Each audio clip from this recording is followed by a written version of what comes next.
Hola, ¿qué tal, amigas, amigos, amigues? Bienvenidos una vez más y como cada viernes a su programa favorito sobre ciencia, ciencia y más ciencia, Galileo.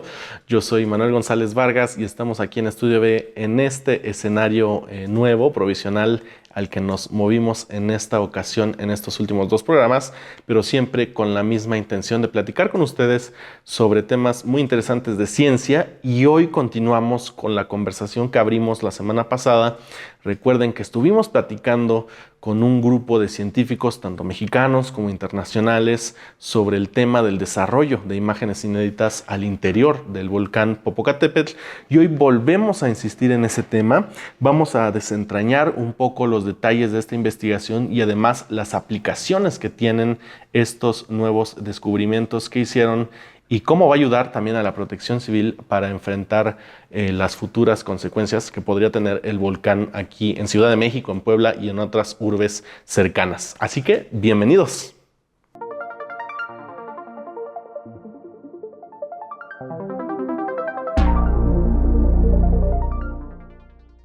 Para refrescar el tema que ya tocamos la semana pasada y al que invitamos a usted, al auditorio, a que lo vea, ya sea antes o después de este programa, lo puede hacer en cualquier momento sin ningún problema y de todos modos le va a entender a los temas. El equipo del doctor Marco Caló de la UNAM trabajó con dos métodos distintos para desarrollar estas imágenes del interior del Popo. El primero es la interferometría sísmica, que usa el ruido sísmico ambiental, y el segundo es monitorear las señales de los pequeños temblores que ocurren dentro del volcán, para los cuales usan la inteligencia artificial.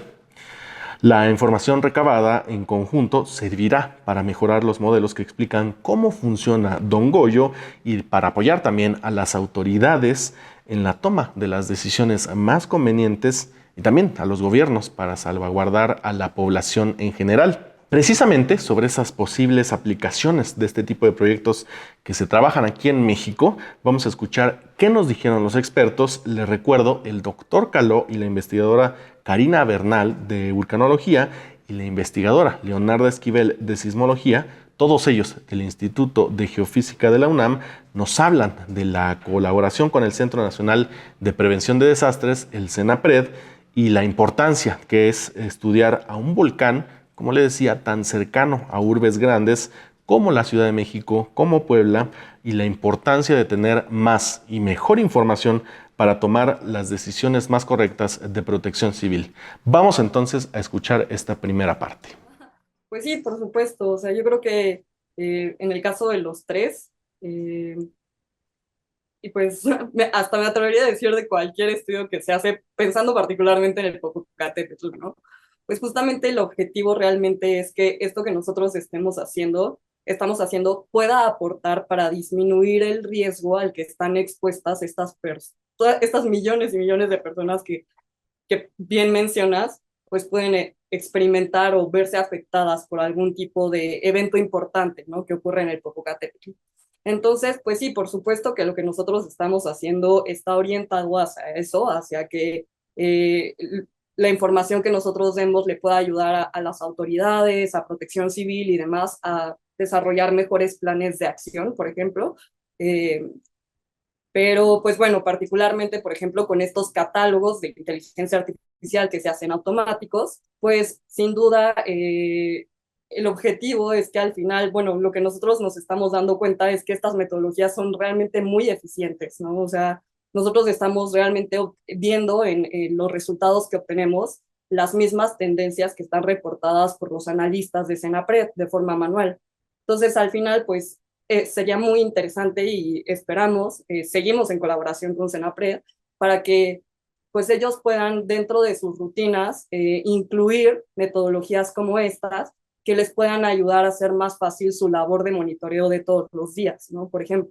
Y con eso, pues obviamente caracterizar si el nivel de actividad está subiendo o se encuentra estable dentro del volcán y todo eso, pues podría ayudar a hacer como no sé, emitir alertas tempranas o demás de periodos en los que incremente la actividad, ¿no?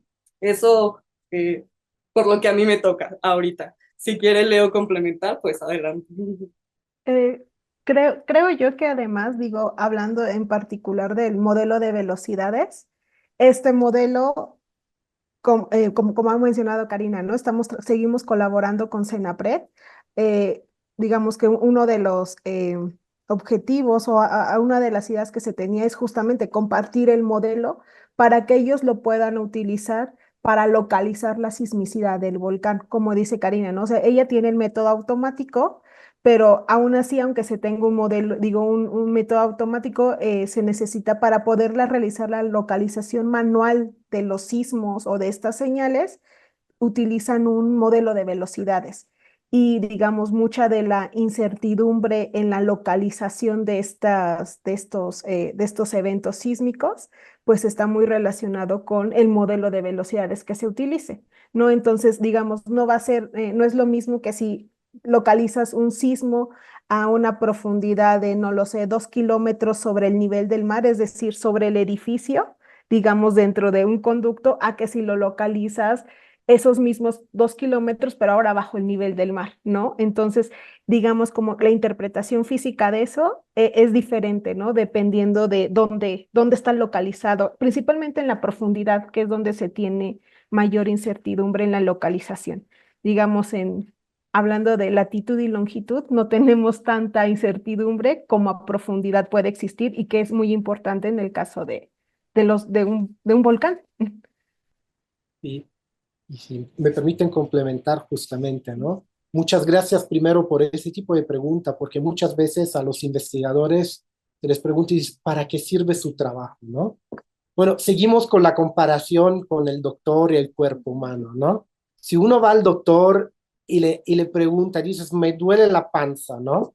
El doctor no sabe de dónde empezar. Si uno va con el doctor y dice, ¿sabes qué? Me duele la panza, pero tengo una radiografía, un estudio de sangre, una ecografía, tengo también un estudio de infrasonido, ¿no? Y todo eso, el doctor va a tener mucho más elementos para poder hacer una diagnosis más correcta y poder darte el medicamento más correcto, ¿no? Lo que hacemos los investigadores entonces es justamente desarrollar herramientas para que las instituciones, que son los doctores que deben de cuidarnos, ¿no? Puedan tener más elementos para tomar decisiones más apropiadas, más eficientes y más contundentes, ¿no? Entonces, esa es un poco nuestra tarea en ese sentido, ¿no? Nosotros no somos los doctores porque no tenemos el poder o la capacidad de decir, mira, hay que evacuar, va a hacer esto, pero sí podemos proveer todos los elementos para que se puedan tomar acciones de forma más eficiente, más rápida y sobre todo más apegada a lo que es la ciencia, ¿no? Además, el experto y las expertas nos cuentan para dónde van los proyectos futuros que nacen a partir de este primer paso que dan rumbo a un conocimiento más profundo precisamente de las profundidades del Popocatépetl y también cómo se complementa este trabajo con lo que ya han realizado. Las escuchamos. Bueno, en realidad yo pues estoy finalizando mi proyecto de doctorado, digamos, en específico en mi proyecto, pues como que el paso que sigue o siguió, que estamos, digamos, en actualmente calculándolo y haciendo como lo último que me falta, pues es como utilizando mis mismos datos, emplear otra técnica para también lograr identificar ciertos rasgos importantes y correlacionarlo con mis observaciones previas, con el otro modelo de velocidades. Digamos, por mi parte es como que hasta ahí donde llegó lo de mi proyecto de doctorado. Karina, que está justo a la mitad del proyecto, tiene mucho más trabajo a futuro con respecto a esto. Entonces, Karina, por favor. Sí, claro. Pues sí, justo a mí dentro del doctorado todavía me faltan 2 años. Entonces, precisamente en estos 2 años, ahora lo que queremos hacer es realmente utilizar los catálogos generados de forma automática, ¿no? Entonces, pues bueno, la avenida principal o el objetivo principal hacia donde vamos es como usar estos catálogos para generar nuevas imágenes del interior del Popocatépetl. La idea un poco es que con la metodología que yo voy a usar, podamos alcanzar una resolución un poco más más pequeña. Como te mencionaba Leo, ella con la metodología lo que está viendo o la máxima resolución que tiene es de unos cuerpos que tengan un tamaño de 3 kilómetros por 3 kilómetros por 3 kilómetros, ¿no? Nosotros podemos, lo que esperamos es que con la metodología que voy a usar, podamos ver cuerpos más pequeños, ¿no? Pensando en cuerpos de quizás 2 kilómetros por 2 kilómetros o 1.5 por 1.5 por 1.5, algo más, ¿no? Y entonces esto, y sobre todo esto lo vamos a conseguir por las mismas limitaciones de la metodología a profundidad, a pequeñas profundidades, ¿no? O sea, sobre todo la parte más superficial del volcán. Entonces, pues precisamente esto va a complementar la información que ya obtuvo Leo, ¿no? Y bueno, otra de las cosas en las que estoy trabajando y hacia que todavía me falta como mucho trabajo por delante, es como de, bueno, pues nosotros ya tenemos estos catálogos de sismicidad, ¿no? De temblores que ocurren en el Popocatépetl.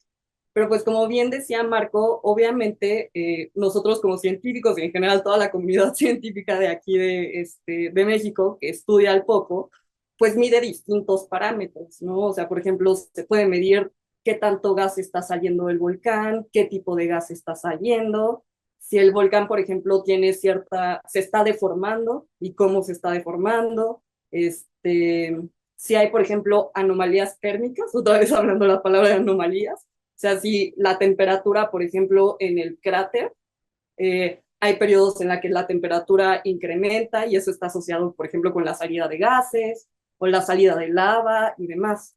Entonces, pues precisamente una de las cosas que nosotros queremos hacer es comparar estos catálogos de los sismos con otros parámetros geofísicos, ¿no? Particularmente nosotros estamos trabajando con datos de emisiones de un tipo de gas que se llama dióxido de azufre, con la deformación y con anomalías térmicas, que son las que te acabo de mencionar. Entonces, pues precisamente lo que queremos ver es, pues bueno, analizando estos catálogos que van de 2019 hasta la fecha, pues ver si justamente identificando periodos en los que haya aumentado la actividad del volcán y demás, ver cómo se ve eso reflejado en todos los datos. Y de esa forma poder ver si nosotros podemos detectar algún tipo de patrón que nos indique, por ejemplo, que viene un evento más grande o tratar de entender, pero ya con otros datos, ¿no? Además de la sismicidad. Entonces, pues por ahorita, digo, ¿no? Hacia esas dos avenidas son las que yo estoy trabajando. Entonces, nada más, siempre un pequeño complemento si quieren, ¿no? Hacia el futuro lo que intentamos es justamente afinar, ¿no? La capacidad de nosotros de tener imágenes más detalladas, porque nos pueden dar detalles que pueden ser útiles justamente para estudiar cómo está evolucionando el volcán, hacia dónde va la actividad del volcán, y justamente, bueno, la aspiración máxima es la de poder tener sistemas eficientes que nos puedan ayudar a predecir las actividades, ¿no? El monitoreo volcánico es muy de vanguardia en estas técnicas, y entonces hoy en día, no por todos los volcanes, sino en todos los contextos, pero sí un volcán muchas veces nos da pistas cuando se está preparando, ¿no? Y entonces la investigación hace en esa dirección, en la donde justamente nos estamos enfocando a futuro, ¿no? Buscar pequeños señales que puedan ser precursores o que nos dan aviso de que algo importante pueda pasar, ¿no? Entonces, y esto tiene que seguir con investigación, y la investigación es justamente como una vía abierta, ¿no? Y no sabemos hasta dónde nos llega, hacia dónde vamos, pero sabemos hasta dónde tenemos que llegar, ¿no? Con los científicos también conversamos sobre algo muy importante para la ciencia y para la vida en general. ¿Qué tanto nos falta por descubrir del Popocatépetl? ¿De qué tamaño es el tamaño de nuestra ignorancia? Esto fue lo que reflexionaron los expertos. Bueno, el tamaño de la ignorancia es siempre muy grande. Yo diría infinito, ¿no? Fíjate que ese es el tipo de pregunta, ¿no? De cuando, por ejemplo, construyeron los primeros carros, ¿no? Y entonces dices, bueno, ¿qué tanto veloz puede ir un carro, no? Y imaginámonos los primeros prototipos, ¿no? No sobrepasaban los 20 y 30 kilómetros por hora, ¿no? Había teorías que no se podía pasar los 80 kilómetros por hora porque si no el cuerpo humano se iba a ir despedazados por el impacto con el viento, ¿no? Ahora sabemos que hay motocicletas que donde está la gente ahí a 350 kilómetros por hora, 400 kilómetros por hora pueden llegar los coches, ¿no?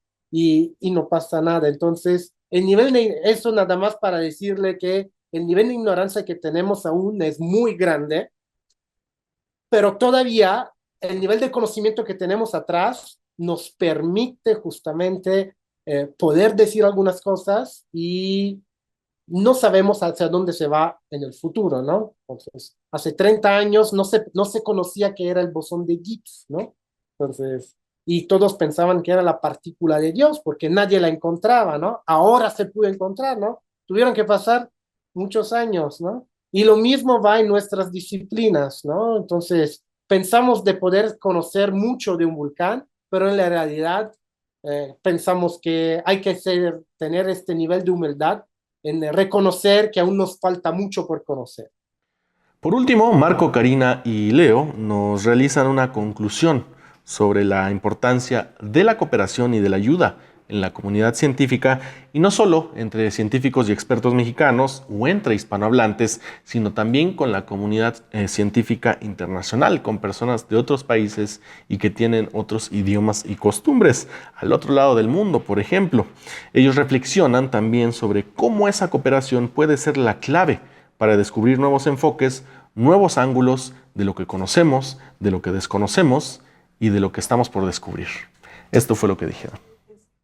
Hablando en particular del proyecto, es sumamente importante, o sea, bueno, eso lo sabemos, ¿no? Que no solo para hacer ciencia, para cualquier cosa es importante el trabajo colaborativo, pero en específico para, durante el cálculo de esta tomografía, bueno, para el cálculo fue muy importante porque en específico los investigadores que me han estado apoyando, pues me han estado, por ejemplo, bueno, yo aún sigo en la formación, ¿no? En la formación para poder identificar, desarrollar ciertos criterios y saber qué está bien y qué está mal, ¿no? De las observaciones que yo estoy obteniendo, ¿no? Entonces, digamos, desde el cálculo tenemos el trabajo, digamos, ahí fue un poquito más del índole sismológico, ¿no? O sea, digamos, algo muy, muy concentrado en sismología, ¿no? Pero ya después, cuando obtuvimos estas imágenes para poder hacer la interpretación de estas, o sea, poder como armar la historia, ¿no? O sea, ¿qué es lo que estamos viendo? ¿A qué se puede deber?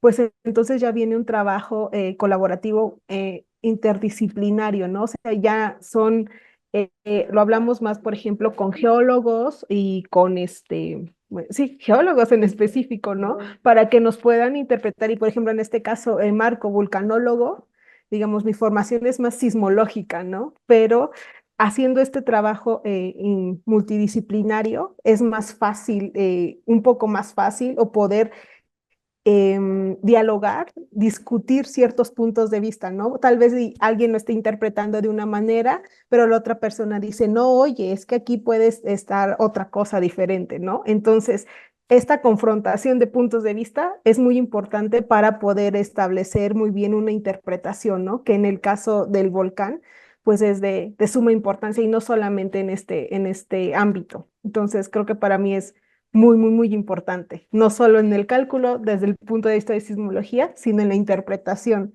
Creo que es donde ha sido mucho más notable todo esto.